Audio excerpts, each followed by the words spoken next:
মুনা Los Angeles চ্যাপ্টারের উদ্যোগে বাংলাদেশি কমিউনিটির মিলন মেলা অনুষ্ঠিত। গত ২৬ জুলাই রবিবার গ্রিফিথ পার্কে Muslim Ummah of North America MUNA Los Angeles chapter Bangladeshi কমিউনিটির এক মিলন মেলার আয়োজন করে। এতে স্থানীয় বাংলাদেশি কমিউনিটির সদস্যবৃন্দ তাদের পরিবারসহ অংশগ্রহণ করেন। অনুষ্ঠানে বিশেষ অতিথি হিসেবে উপস্থিত ছিলেন মুনা national assistant executive director Anisur Rahman Gazi, West zone president Abdul Mannan এবং ভাইস প্রেসিডেন্ট আশরাফ হোসাইন আকবর।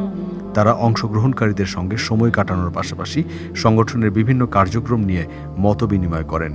পিকনিকের অন্যতম আকর্ষণ ছিল ইয়ুথদের জন্য আয়োজিত গ্র্যাজুয়েশন সেলিব্রেশন।